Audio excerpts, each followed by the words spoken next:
Almost all teachers have created interesting teaching methods. Learning is fun. Fourth, intrinsic motivation is the key to student success, according to Kilpi Jakonen in 2011. Fifth, students start learning English in grade 3rd elementary school. Okay, now I will continue the material. In Finland, the level of education is the same as in Indonesia, which is the first level of education is preschool education. Preschool education in Finland is also divided into two types. The first one is early childhood education from ages 0 until 5, which is optional, and pre-primary education from ages 6 years, which is mandatory. All facilities, school books, daily meals, and transportation for students who live far from the school location are covered by the government. The second level of education is pre-primary education that mandatory for all children aged 6 years. Students learn basic skills and general knowledge of various fields that are tailored to their age and abilities. The teaching learning process prioritizes the learning through play. And then primary education, that in Finland it is a 9-year compulsory education base for every child aged 7 until 19 years.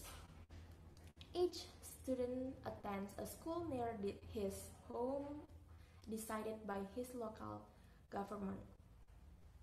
And there are two types of high school education in Finland: general education and vocational education, just same like in Indonesia.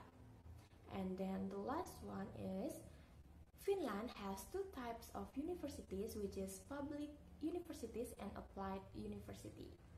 Public universities prioritize scientific research and instruction, prioritize the practical application of knowledge, while prospective students of applied university usually ask for a higher standard of value and also look at the work experience of prospective students.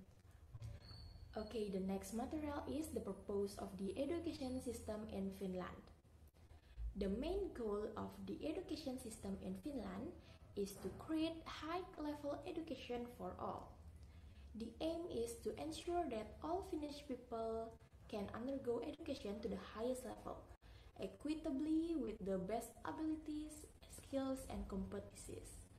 Finland creates an education system that is carried out consistently, namely free education, free school meals, and special needs education by adhering to the principle of inclusiveness. And then the last material is comparison between the education system in Finland versus Indonesia. Okay, in Indonesia, mostly teachers give a lot of assignment to their students, while in Finland, the teacher concept is give an assignment as little as possible. And the other comparison can be seen in the table right here. Okay, that's all about our material, and this is the end of our presentation. Thank you for your attention and have a nice day. In Northern Europe, Finland has spent the last decade steadily attracting worldwide attention for its math and reading scores. In Helsinki, we asked teachers at two very different schools to talk about their work. One school, in the middle of the city, is generally attended by well-off children of educated Finnish parents. The other school, in an economically challenged area of town, is generally attended by low-income and immigrant children. In Helsinki Normal Lyceum, Taneli Nordberg teaches English. He says Finland emphasizes bringing every child up to a minimum level of achievement. We make sure that each and everyone gets to that certain level. So in that case, it doesn't make a difference where you live in Finland. Everybody reaches a certain level. We make sure that happens. Now that level is not very high, but they do reach that level. Everybody does. So it doesn't matter. You can take a random school anywhere, basically. A random school. Make them do a test, and they will score well. I think that's not true in say, the States. I mean, there are schools that are very good, and then there are schools that are very down there. Ali Matta, who also teaches at the Lyceum, says education, literacy, and speaking multiple languages are highly valued in Finnish society. Language selection in Finnish schools is quite wide. You're able to start with another A language when you're 9 years old, but then the other A language starts at the 5th grade, so when they're 11. And then the third one comes with Swedish in the 7th grade, and most of them still take the 4th language in 8th grade, and then another language when you go to the upper secondary. So these students might read 6 different languages. I usually at least try to motivate my kids that whatever language you study, it opens a new world, it always opens doors. About 7 miles from the center of Helsinki, in a more economically challenged part of town, Vesala Comprehensive School looks a little more like what you might find in a Milwaukee inner-city school. It has a diverse population of students and many families who struggle to make ends meet. Special education teacher Nina Halonen Meliadakis says their school moves more slowly than others because many of their immigrant children come to school not speaking Finnish or English as a first language. I think we realize that at our school the speed we go forward is slower than in many other places, because even though we provide more help into the classroom, they still can't go ahead the same way than maybe somewhere else in Helsinki. So we really concentrate on the basic skills. You know, I think that the level of the basic skills of the students who leave from our school are even probably higher than the other schools. Learning the basic skills like how to study and what to think about their future and learn to deal with things on your own. Those are the things you learn probably better here because we spent a lot of time on these basic things. Even the Finns can't tell you exactly why they've scored so high on an international standardized test known as PISA. But they do believe that a selective teacher training program, a national curriculum, and an immense amount of support for struggling students has helped improve achievement levels. We're all, I guess, trying to find out why we're doing so well in the PISA, because there's definitely no one answer. It's something we're like laughing at it. When we hear the results, we're like, oh, okay. Oh. You know, why? We don't really... Of course, the thing is, I told you earlier, we in Finland, people respect people who educate, who are working in education. And I think the educators themselves give respect to themselves. You know, we feel important. I think it's actually quite an important factor that you feel important as a teacher. And when you tell somebody I'm a teacher, nobody tells you, oh, you know, you should be doing something else. Why aren't you a doctor or engineer or something? People say, okay, good. You're doing a good job. Okay, the summary will be present by Pinky. Okay, the conclusion is Finnish state greatly pay attention to the quality of education at its country. Therefore, it never burdens its citizens in terms of education. So the cost of education is free. Don't put a lot of pressure with assignments or gendering based on the level of intelligence. In that country, education is really noticed. Teachers are not as long as students are really noticed so that they understand and they are not left behind the materials. Thank you. Okay, now can we proceed to the question and answer session? Would anyone like to ask questions? Please raise your hand. Yes, Hernandini, please. Silakan. Hey, thanks for the change. My name is Andini, and my question is, well, we have all been explained about this education system in Finland, right? Well, do you think there are any drawbacks to that system? If there is, can you please share here? Mungkin langsung selanjutnya ke Dian, pertanyaannya apa ya, biar nanti bisa sekalian dijawab. Okay, fine. Okay, thanks for the chance. My name is Madadian Juliani, and you can call me Dian. My study number is 211-202-1008. And now I would like to ask you a question about what do you think is the most important thing we should copy from Finland educational system? apa menurut kalian apa hal yang terpenting yang harus kita tiru dari sistem pendidikan di Finlandia? Terima kasih. Baik, terima kasih atas jawabannya. Pertanyaan pertama akan dijawab oleh Pinky, sedangkan pertanyaan kedua akan dijawab oleh saya sendiri. Okay, I will answer the Dini question. So, kekurangannya itu adalah Finlandia or Finland more concerned with collaboration than competencies, so there is no motivation to move forward. Itu aja. Thank you. Kalau if you are willing to answer questions, please answer based on data, based on the fact, based on the article you have presented to your friends. You cannot answer your friends' question using your logical thinking. Do you find any information from your presentations or from information that it is because of having no competition in schools? Then that is the drawbacks of the Finnish education. Are you sure about that? Did you read anything, any articles about that? How do you know that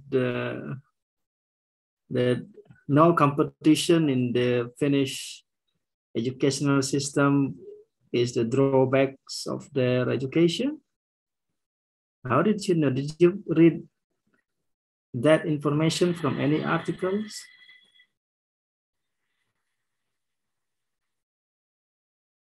Or did you use your logical thinking, your logical thought about that?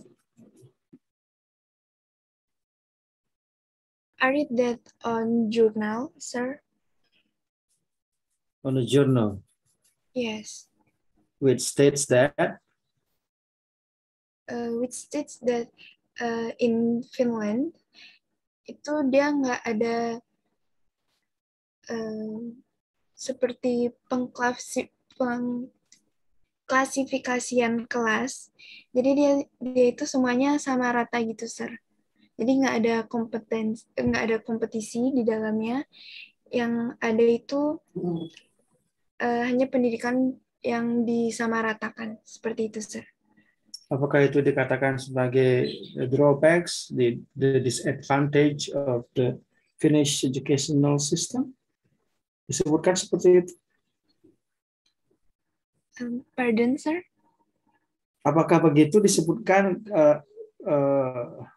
karena tidak adanya kompetisi atau tidak ada pengelompokan siswa itu adalah kekurangan dari pendidikan di Finlandia? Atau Anda menyimpulkan seperti itu? Kesimpulan dari saya sendiri, sir. Oh, Anda menyimpulkan begitu ya. Oke, ada nggak kira-kira data yang mengatakan ada informasi atau artikel from a journal mentioning about the drawbacks of the Finnish educational system? Yeah, every system might have their weaknesses and strengths, yeah. But it should be clear.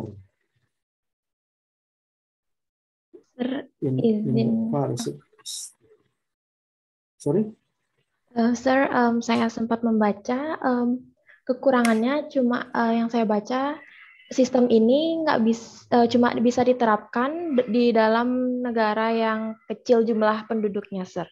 Nggak bisa di jumlah penduduk banyak seperti itu, sir. Nah, itu kalau itu apa ya? That makes sense gitu ya. Jadi, dari Senin lalu saya sudah mulai mengajari kalian itu ngomong berdasarkan data ya. You cannot use your common sense ya when you answer questions. So when you answer questions, you should answer it using data. Ya, ada data enggak atau ada fakta enggak mengatakan seperti itu? Ya, setelah itu baru kita bisa menggunakan logical thinking. Ya, jangan bujuk-bujuk Anda menjawab dengan common sense. Ya, kurang lebih seperti ini Pak. Tapi kalau itu tidak berdasarkan pada fakta atau data kan itu salah.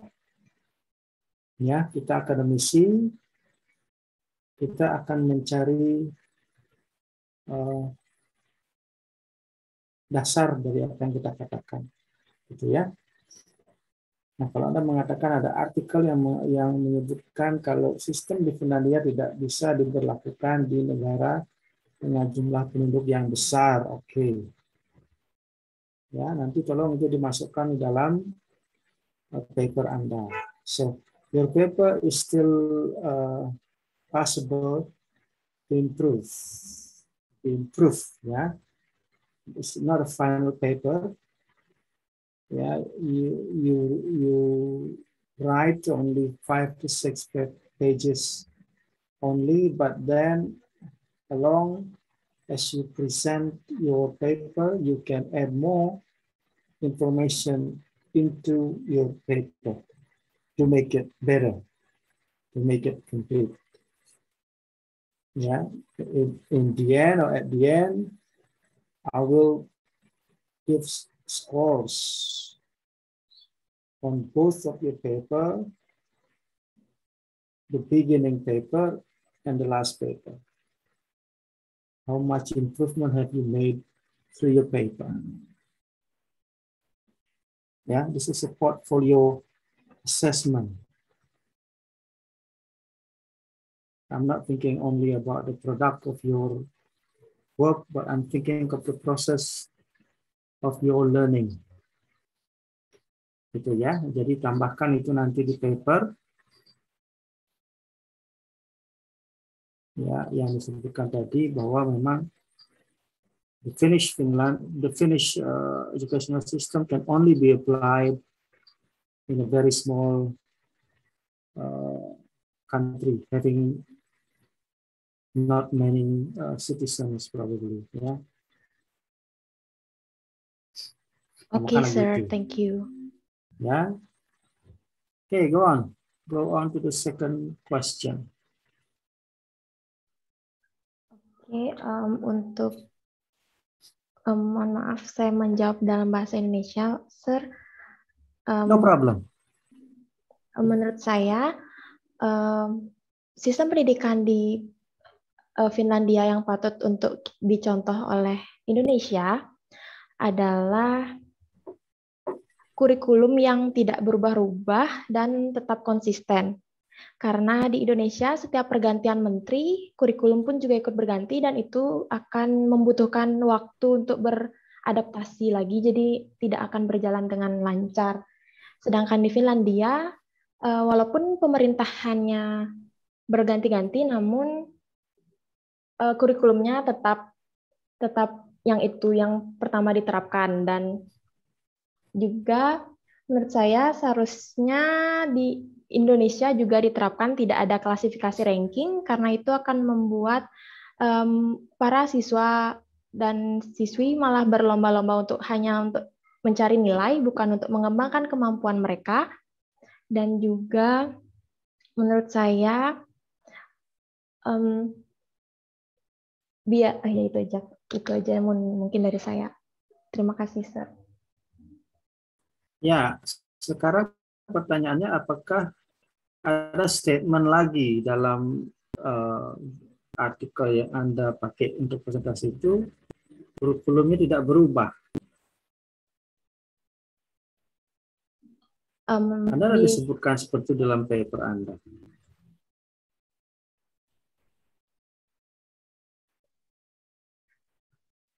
Saya membaca di artikel memang seperti itu, tidak berubah dan bahkan gurunya yang malah membuat kurikulum agar lebih bisa mengatur demi kelancaran pembelajaran di kelas, Sir. Ada disebutkan begitu? Ada, Sir. I doubt it, ya, saya ragu-ragu. Tidak ada kurikulum yang berlaku ajak di seluruh dunia, ya. Dalam proses kurikulum itu pasti berubah. Cuman perubahannya apakah itu signifikan atau slightly significant, sedikit agak berubah atau very much different from the previous curriculum. Ya, itu harus dibaca baik-baik. Tidak ada kurikulum yang ajak seperti kitab suci ya. Pasti akan dia berubah. Ya. Cuman apakah perubahan itu drastis, signifikan atau hanya sedikit-sedikit revisi, karena kurikulum juga perlu direvisi ya. Ya, kurikulum kita sebenarnya tidak berubah drastis ya. Kita juga harus mengakomodasi perubahan kompetensi yang diharapkan oleh kemajuan gitu loh ya, oleh peradaban. Jadi kalau kita memasuki masa revolusi industri, kurikulum harus mengikuti itu. Sekarang sudah revolusi industri 4.0 gitu, ya kurikulum juga harus menyesuaikan dengan itu. Cuman persoalannya ya, kemampuan SDM guru kita di sini dengan guru Finlandia itu sangat-sangat berbeda. Ya, guru-guru sana sangat update dengan fenomena atau isu yang sedang berkembang gitu. Sementara kita di sini sangat kurang update. Saya berani mengatakan begitu karena saya melihat, mengobservasi teman-teman guru yang berkutat pada penguasaan materi saja, tetapi tidak mengupdate arah perkembangan pendidikan global gitu. Ya, itu persoalannya. Jadi guru-guru Finlandia itu mereka cepat sekali mengupdate ilmu mereka.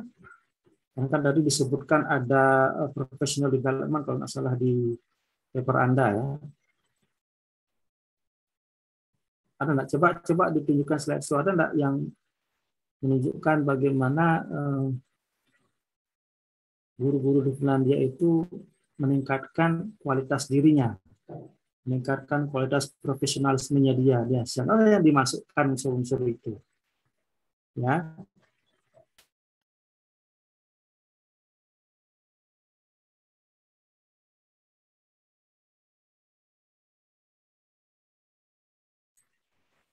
Pelatihan, workshop itu secara rutin dilakukan kepada guru-guru di Finlandia. Ya. Dan kurikulum pun akan berubah mengikuti zamannya, gitu loh. Ya.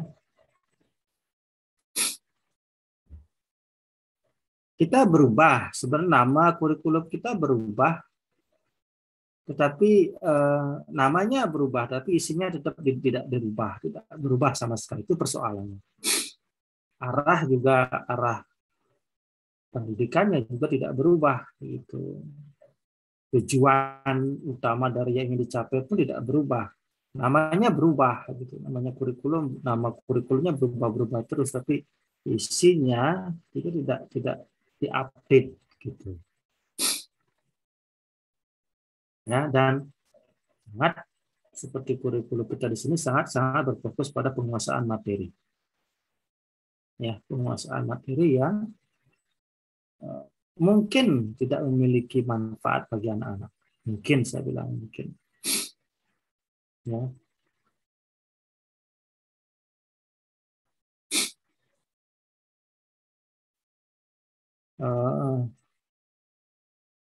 Tapi yang bisa diupdate, yang bisa diambil dari Finlandia, apa tadi yang kedua kamu sebutkan tadi? Yang kedua tadi saya bilang tidak ada klasifikasi ranking. Jadi kalau misalnya ada ranking itu, siswa dan siswi malah akan lebih mementingkan nilai daripada perkembangan mereka. Dan bisa saja kalau mereka mengejar ranking itu mereka dengan cara menyontek seperti itu. Kalau misalnya tidak ada itu ada di kurikulum, bagus. Itu ada di paper Anda. Sorry, ada di paper Anda, di PowerPoint paper. Disebutkan seperti itu di PowerPoint, Sir. Ya, karena memang kurikulum Finlandia itu lebih mengutamakan collaboration instead of competition, ya. Mereka lebih suka berkolaborasi. Mengajari mereka they live together gitu loh. Ya, karena dari 4 pilar pendidikan versi UNESCO, yang pertama itu learning to be, ya, mengajari anak untuk menjadi dirinya sendiri, mengenali dirinya sendiri, ya, learning to know, belajar mengetahui any knowledge about the world, gitu ya, any knowledge, science, ya, apapun itu. That is learning to know, and learning to do, belajar untuk melakukan what they have learned, ya, and what they are and who they are, gitu. Ya, belajar mempraktekkan siapa sih dirimu, belajar menunjukkan siapa sih kamu sesungguhnya, dan apa sih yang kamu ketahui selama kamu belajar. Learning to do. And then finally you have come to the 4th pilar yang keempat, learning to live together. Ya, itu prinsip yang mereka pegang. Jadi bagaimana biar mereka saling hand in hand, membantu satu dengan yang lain untuk bekerja sama. Gitu. Ya, jadi kompetisi itu ada, tetapi porsinya sangat-sangat kecil. Yang lebih diutamakan adalah collaboration, gitu ya. Nah, ini yang tidak ada di kita, gitu ya, tidak ditegaskan karena kita selalu berpikir pada kelas unggulan, sekolah unggulan, ya, ranking, gitu kan, kelas A, gitu yang biasa begitu. Itu yang menjadi persoalan. Seperti anak sendiri, IKI, gitu ya, yang dikhawatirkan memberikan perlakuan yang berbeda antara IKI dengan reguler lainnya, gitu. Itu yang tidak terjadi di dalam pendidikan di Finlandia. Ya, semua anak itu diperlakukan sama di Finlandia. Dan semua sekolah di Finlandia itu memiliki kualitas yang sama. Semua guru kurang lebih kualitasnya sama. Jadi Anda tinggal di ujung timur, pendidikan Anda tidak akan berbeda dengan anak-anak dan teman-teman tinggal di ujung barat, gitu ya. Semuanya begitu, hampir sama begitu. Nah, inilah yang diadopsi oleh anggota dewan kita, dimasukkan ke dalam sistem pendidikan kita menjadi sistem sonasi, gitu. Ya, sekolah aja di sekitar Anda, gitu ya. Boleh kok, gitu. Kenapa mesti harus sekolahnya jauh-jauh? Ya, namanya orang tua kan pasti menginginkan pendidikan yang terbaik untuk anak-anaknya, kan? Pasti dia berusaha mencari sekolah yang lebih favorit kalau kita di Indonesia. Nah, persoalannya di sekolah favorit itu, di sekitar sekolah favorit itu pasti ada banyak anak-anak yang mungkin kurang secara akademik dan dia harus diterima di sekolah yang katakanlah bergengsi tersebut atau favorit tersebut. Nah, inilah kendala yang muncul. Semestinya sebelum memberikan kebijakan sonasi, pastikan dulu bahwa sekolah A sampai Z, ujung timur sampai ujung barat, utara ke selatan itu sama kualitasnya. Baik dari infrastruktur maupun SDM gurunya. Baru kita mengatakan kita bisa menggunakan sistem sonasi, karena dimanapun kita bersekolah, doesn't make any difference. Itu ya. Nah, lain dengan kita di sini, kita pasti menginginkan pendidikan yang lebih bagus kepada anak-anak kita. Tapi saya bilang kepada teman-teman di swasta, saya bilang justru inilah peluang Anda untuk meningkatkan atau meningkatkan kualitas sekolah swasta Anda, karena siapapun boleh bersekolah di sini, gitu, tidak menggunakan sonasi. Kalau di negeri kan harus sonasi dia. Sekolah negeri kan menggunakan sonasi, tapi kalau sekolah swasta, you can go to any schools, to any private schools. Itu, ya. Jadi ada yang diadopsi, tapi belum saatnya untuk diadopsi, gitu ya. Ya, beberapa konsep seperti bagaimana mengajari anak-anak untuk berkolaborasi, working together, gitu perlu dimasukkan dalam kurikulum kita secara implisit maupun eksplisit, gitu. Oke. Ya, ide yang kedua bisa diterima. Yang ketiga ada lagi tadi?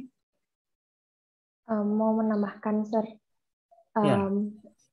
Yang ketiga mungkin dengan sistem remedial di Indonesia itu yang harus diganti dengan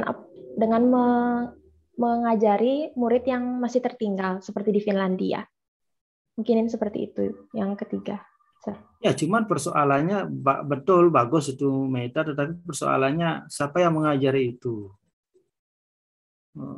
Apakah ada guru yang ditugaskan khusus mengajari itu? Tadi kan kalau nggak salah di dalam presentasi disebutkan di ruang kelas ada 3 orang guru ya? Iya, Sir. Ya, satu kelas ada 3 orang guru. Anda dapat informasi satu kelas ada berapa siswa di dalamnya?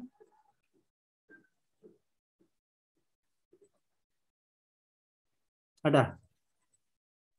Enggak, Sir. Saya nggak sempat baca. Nah, perlu juga saya kasih tahu Anda, oke lah paper yang Anda tayangkan pertama kali itu oke ya.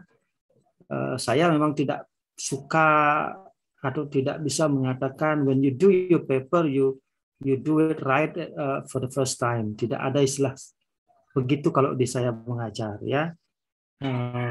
Kerjakan aja dulu papernya, kemudian kita presentasikan, kemudian kita akan belajar banyak dari sana.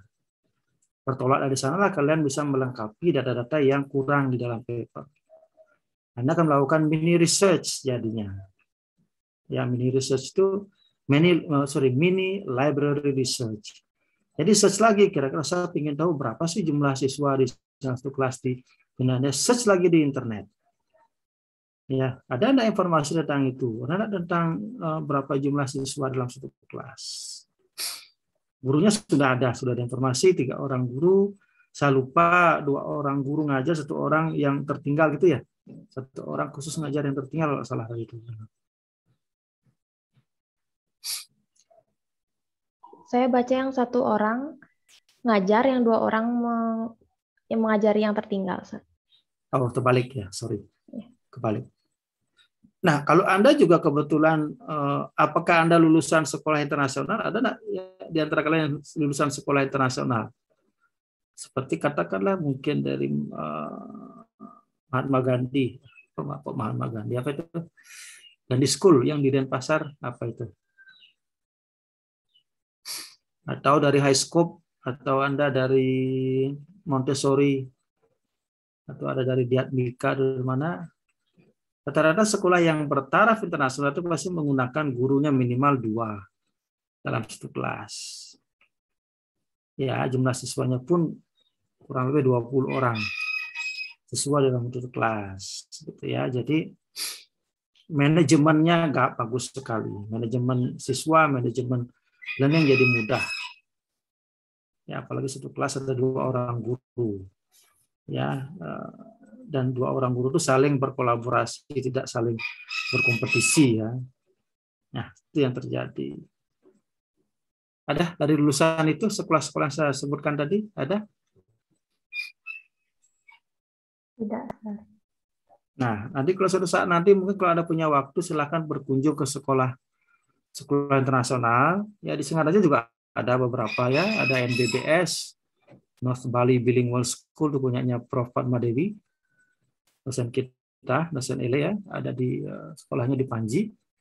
Ada lagi Montessori, Singaraja Montessori School, itu juga di Panji. Kemudian apa Mahakarya Gangga, tidak tahu itu masih ada pernah sekolahnya. Nah, coba berkunjung ke sekolah-sekolah begitu, bagaimana sistem mereka belajar. Kan jauh berbeda dengan sekolah-sekolah negeri kita ataupun sekolah yang statusnya bukan sekolah internasional. Ya.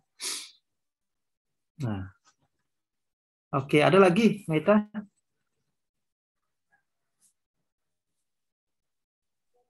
Sama yang terakhir menurut saya pemberian tugas mungkin, Sir. Karena di Finlandia give assignment as little as possible gitu. Jadi kayak lebih membiarkan muridnya itu mengeksplor sendiri tanpa dikasih tugas-tugas gitu yang malah membebankan mereka, Sir. Begitu. Terima kasih. Ya betul. Nah, itu jawabanmu sudah sesuai dengan data, gitu ya. Itu bisa ditiru. Jadi anak-anak kita jangan dibebani dengan begitu banyak PR atau tugas, apalagi dari sekarang ke belakang itu kan yang mengerjakan tugasnya itu justru kakak atau orang tuanya di rumah, gitu ya. Oke lah kalau kakak atau orang tuanya itu lulusan sarjana minimal. Nah, kalau lulusan SD, si anak SMA dikasih tugas kimia, bagaimana orang tuanya bisa mengajari kimia anaknya, gitu ya? Sepontang-panting nanti si orang tua mengajari anaknya kimia, gitu, ya. Nah, yang gitu-gitu mestinya dipikirkan. Tidak hanya memberikan tugas dalam artian menjejali mereka dengan tugas-tugas yang akhirnya juga it's useless, gitu ya. Tidak membuat mereka belajar. Nah, mestinya tugas-tugas itu diberikan terkait dengan apa yang akan mereka pelajari dan ada feedback, ada diskusi di kelas, ada feedback juga di kelas, sehingga mereka berpikir, oh ini manfaat tugas yang saya kerjakan di rumah atau di luar sekolah. Itu, ya. Nah, bagus jawabannya Meta, sudah berdasarkan pada data-data atau fakta-fakta yang didapatkan dalam paper Anda. Ya, dalam perjalanan nanti silahkan bagi yang lain juga begitu. Begitu selesai ada presentasi, perbaiki lagi papernya, sempurnakan lagi sampai semaksimal yang bisa Anda lakukan. Ya, nah biar sama dengan kelas-kelas lain, I'd like you to submit to hand in your paper next week to your Korti, to your captain of the class, and then the captain will collect your paper and upload it into Google Drive and share the link of your paper in your class or send the link to me. Yeah, next week I would like to have all papers submitted. Ya, bagus. Kumpulkan minggu depan semua paper, ya. Iya, Pak. Biar adil, biar semuanya selesai mengerjakannya. Biar tidak bagian yang terakhir, paling terakhir dia ngumpul paling santai nanti, tidak. Sehingga kalau sudah minggu depan kita kumpulkan semua, dalam proses sampai akhir semester nanti Anda masih punya waktu untuk perbaiki paper Anda. Jadi saya hanya minta dua paper Anda, paper pertama itu paper yang paling awal, yang kedua paper yang paling final. Ya, paper yang direvisi paling final. Baik, ini kerjakan bertim, ya. Kerjakan sebaik mungkin bersama teman-temannya, ya. Kalaupun Anda belum presentasi, Anda masih punya kesempatan untuk perbaiki paper itu. Baik, Pak. Ya, sampai di akhir semester saya minta paper final yang paling baik yang Anda bisa kerjakan. Berarti halamannya bisa membengkak, ya. Di awal saya berikan 5 sampai 6 halaman. Nah, pada akhirnya nanti Anda bisa kumpulkan sampai maksimal 10 halaman. Ya, boleh 11. Asalkan memang ada isinya, gitu ya. Itu yang saya harapkan. Untuk PowerPoint-nya tidak perlu dikumpulkan kan, Pak, ya? PowerPoint tetap dikumpulkan, pasti. Ya, itu juga bagian dari penilaian saya. Tapi PowerPoint itu dikumpulkan pada saat presentasi. Bertahap dikumpulkan. Ya. Paper yang paling utama dikumpulkan. PowerPoint bertahap, sambil terus-menerus perbaiki paper dan PowerPoint-nya menjadi lebih baik lagi. Nah, kalau ada video tadi bagus, video penyertanya bagus dicantumkan. Oke, jelas, ya? Jelas, Pak. Tapi nanti pada akhir semester pasti saya akan minta paper final, PowerPoint final. Di-upload dalam satu Google Drive, kemudian Anda share linknya ke kelas dan ke saya. Oke, thank you very much for today. Ini adalah hari pertama Anda mulai presentasi. Saya berharap next week the next team will be much better, yeah. I will be ready more. Yeah. Baik Pak, terima kasih. Saya But pribadi today's meminta maaf. presenters are already good, ya. Ya, Oke. terima Tepuk kasih tangan Pak. dulu kepada penyaji pertama, ya, penyaji kelompok ini. Ya, Anda masih punya kesempatan banyak sekarang sampai memperbaiki sampai pada akhir semester, ya. Oke. Ya, sekian. Terima kasih banyak. See you. Thank you.